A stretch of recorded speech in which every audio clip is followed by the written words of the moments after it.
À Parakou, au nord du Bénin comme ailleurs, les menstruations sont un phénomène naturel.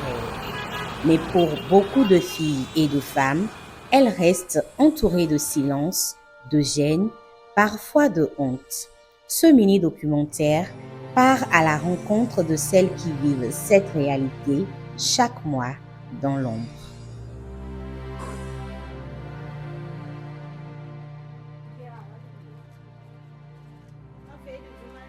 Je disais que pour ma part, c'est à l'école. Je n'ai pas eu la chance qu'on m'enseigne ça à la maison. Donc, c'est à l'école que j'entendais parler de ça.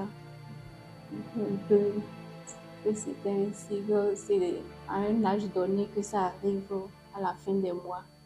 Et c'était un écoulement de sang.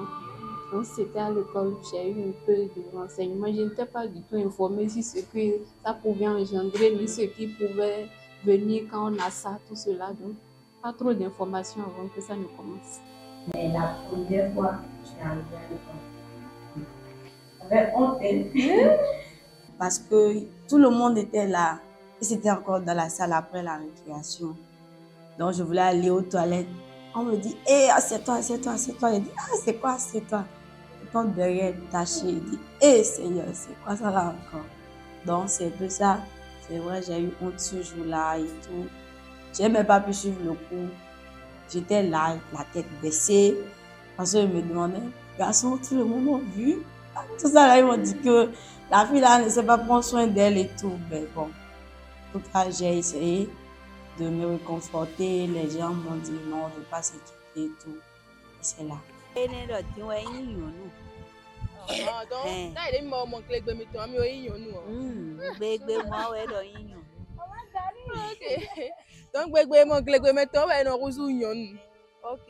Si tu es dans les menstrues là, tu ne prépares pas, tu ne touches à rien. Ils vont te faire tout. Mais toi, tu ne dois pas toucher la cuisine et autres. Il y a d'autres qui font des chambres à part. Le jour que le parent te trouve, parce qu'il ne doit pas te croiser, même à la porte, il ne doit pas te croiser. Il y a leur chambre à part. Donc, s'il ne dort pas dans ta chambre, tu la vois dans l'autre chambre, tu sais, tu es en menstruée dehors. Ok.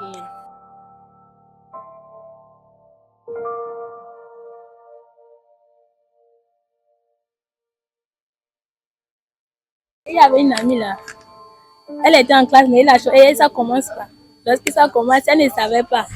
Quand nous sommes sortis à 10h, il y a l'une de ses copines qui avait ça. Au lieu de la dire ça correctement, elle reste se montre, elle attend de se montrer d'elle quoi.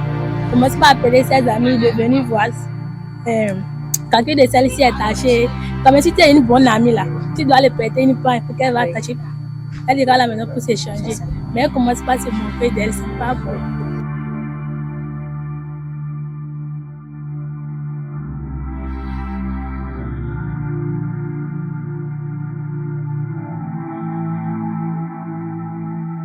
Dans nos mots, le sang devient souillure.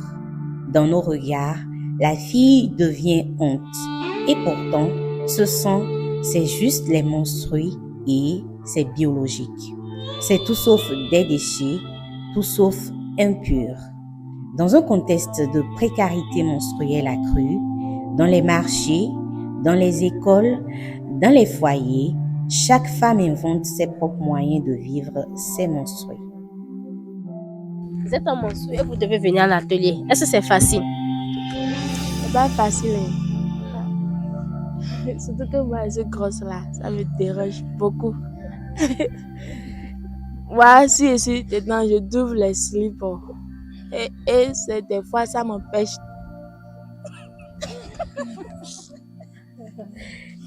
Oui, non, parle. Des fois, ça m'empêche de marcher. Si je sais que pas double slip là, je garde couche là. J'attache ça dans le sachet. J'attache ça dans le sachet, je garde slip, couche, tout. Si à un moment donné, je vois que ça va me gêner là. Si je ne peux pas aller dans une douche là, je peux pas au WC, je garde l'eau, je fais toilette et je porte. Et moi, je me rappelais, c'était en terminale. On était en train de composer l'examen blanc. Je pensais que ça allait venir après la composition. Je suis en pleine composition et puis ça vient. On était en train de composer physique. Et j'attendais les dernières compositions, soit jouer et autres. Là, c'est venu. Maintenant, je ne peux pas rentrer à la maison, aller me préparer tout avant de rentrer. Puisque c'est à 14 heures, on va commencer la composition. Donc, j'étais là. Je suis allée chez une copine et c'est elle qui m'a trouvé une couche et puis j'ai porté. Ah, le jour là, tellement, en tout cas, j'étais mal à l'aise. Je disais avec la composition là, comment toi tu peux venir aujourd'hui? C'est ce que maman dit. C'est ça. Oui, parce qu'elle nous fait peur dessus. Elle nous dit parfois, quand on achète les couches jetables, là, quand tu jettes ça, souvent on peut utiliser le sang là et tu n'auras plus d'enfants. Donc souvent quand elle dit ça, moi personnellement j'ai très peur. Surtout ce côté-là, oui. Donc même quand elle dit ça, c'est obligatoirement, c'est ce qu'elle dit aussi. Bon, au début, j'utilisais les tissus. C'était de ça ma maman m'avait parlé. Mais en grandissant, j'ai vu que ma grande sœur, elle ne l'utilisait plus. Donc, c'était elle. Oui, c'était elle. Elle m'avait dit qu'elle a eu une mauvaise expérience avec les tissus qu'elle avait portés et que ça s'était remarqué. Et ils lui ont fait la remarque. Voilà, ils ont remarqué, ses amis ont remarqué ça. Et ils lui ont fait la remarque. Donc, depuis ce temps, elle a dit qu'elle ne va plus jamais utiliser les tissus. Donc, quand j'ai remarqué qu'elle avait changé, et puis c'était les couches jetables, elle l'utilisait. J'ai commencé aussi. Ouais. C'est un peu cher chez moi. Donc, c'est un pain, moi j'utilise. C'est les pains, moi j'utilise côté menstrues. Couche là, c'était pour la première fois. Donc, quand j'avais eu mes menstrues, et puis moi j'ai utilisé couche. Depuis ce temps, au moins j'ai acheté ça encore une fois comme ça. Depuis ce temps, je n'ai plus encore acheté ces pains, moi j'utilise. Ok, à cause du prix. Oui, selon moi, à cause du prix, parce que je n'ai pas d'argent pour acheter.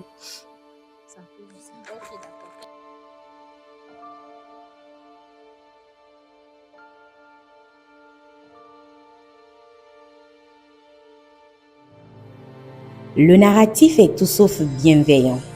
Les mots hésitent, les regards fuient. Le sujet dérange. Pourtant, chaque jeune fille, chaque femme, chaque personne menstruée ici vit cette réalité, parfois dans la douleur, avec des interdits, des restrictions ou en silence. Et on oublie que les menstrues, c'est une question de santé, de dignité et de justice.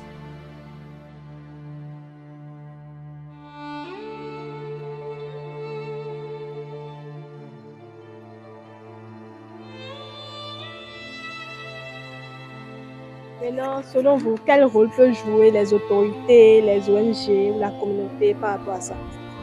Sensibiliser toujours les parents pour qu'ils soient plus ouverts envers leurs enfants-filles. Là, la fille aura confiance et viendra se confier à elle lorsqu'il y a un truc de bizarre. Moi, personnellement, au début, quand les mots de ventre ont commencé, bon, j'avais pas trop prêté attention à ça. Mais si c'est pas que, bon, ma maman avait l'habitude de me parler, je ne serais pas allée la voir pour lui dire telle chose m'arrive. C'est quelque chose qui est vraiment très douloureux. Un truc où, quand ça t'arrive, tu ne sais même plus où te tenir, ou comment rester, tu ne sais pas, tu te perds complètement. Donc, il faut que les parents s'ouvrent vraiment. Par rapport à l'hygiène, les salles de bain et tout ça, il faut aussi les équiper. Il arrive qu'on n'ait pas l'équipement sur nous ou qu'on oublie à la maison et tout ça. Donc, arriver à la salle de bain, qu'on puisse quand même, voilà, et se sentir bien pour le reste de la journée, des cours à suivre. Ça va beaucoup aider. Si l'heure de Dieu sonne, on ne peut pas dire que parce que tu es dans menstrues, c'est pour cela on ne peut pas. Si tu es dans menstrues, l'enfant qui est tombé malade, ils ont dit que telle feuille là, tu vas utiliser. Tu vas dire que non, moi je suis dans menstrues. Il faut laisser l'enfant va mourir. Je ne peux pas. C'est faux. Les gens n'ont qu'à laisser leur. toucher à la salle, là, je vois que c'est... Donc, c'est pas normal. C'est de pas mettre normal. Les restrictions Non, comme ça. non. Je trouve que surtout les hommes, il y a d'autres hommes, quand ils apprennent qu'une fille en menstru ne me touche pas, ne me regarde pas, ne me fait pas ci et autre, il faut essayer de les sensibiliser pour leur dire que c'est quelque chose de naturel, que c'est pas comme si c'était un péché ou bien genre de la sorcellerie, les trucs comme ça, quoi. Parce que tout ça que c'est sale, surtout les hommes ne me touchent pas, non, je suis en menstru et tu es en menstru, ne viens pas chez moi. C'est que un peu comme si genre, mes activités vont pas marcher. Ils prennent ça comme un blocage au fait. Le silence a des racines culturelles, religieuses et sociales, mais de plus en plus des voix s'élèvent. La Fondation des Jeunes Amazones pour le Développement, une ONG féminine et féministe, a décidé de briser le silence. Elles enseignent, racontent et déconstruisent. Parce que la honte, c'est ce qu'on hérite, mais le courage aussi. Oui, bonjour et bienvenue au quartier général des Amazones, pour dire plus simplement au siège national de la Fondation des Jeunes Amazones pour le Développement. Alors, nous travaillons sur la question de la dignité menstruelle depuis plusieurs années déjà. Dignité menstruelle parce que nous considérons la question des menstrues au-delà de l'aspect qu'on a l'habitude de voir sur le terrain dans nos politiques. Je veux parler de l'aspect hygiénique. Donc, notre perception de la question des menstrues veut dépasser justement cette approche-là hygiénique des menstrues pour aller au-delà et prendre en compte de façon holistique tous les autres aspects de la chose qui en font une question de dignité, de santé et de justice.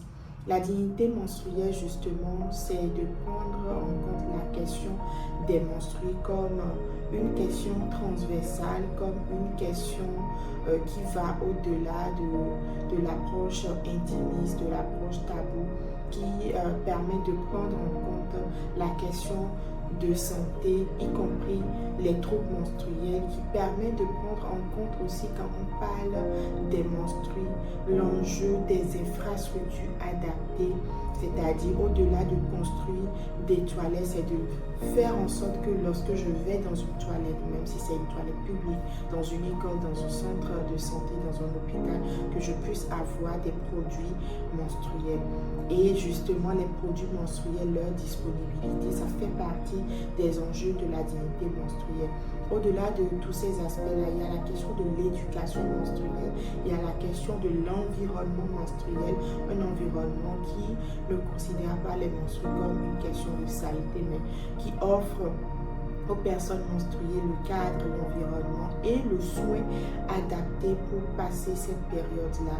C'est également une approche qui considère que les personnes menstruées dans toute leur diversité ont droit à un bien-être et qui considère la période menstruelle au-delà des 5 jours de saignement, des 4 jours de saignement, mais qui commence par la période prémenstruelle, ensuite la période menstruelle et la période post-menstruelle, et qui prend en compte aussi la ménopause. C'est important d'en parler quand on parle aujourd'hui de dignité menstruelle.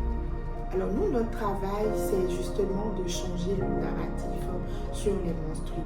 Je pense que sur le terrain, dans les communautés, vous l'avez certainement remarqué, il y a beaucoup de stéréotypes, il y a beaucoup de tabous sur les menstrues. Et pour changer le narratif, c'est d'abord de mobiliser les personnes autour de la question, c'est aussi de permettre l'accès à ces produits-là. C'est ce que nous faisons à travers des initiatives comme la Semaine de la dignité menstruelle, qui à la date d'aujourd'hui reste la première et la plus grande mobilisation sur la dignité menstruelle au Bénin.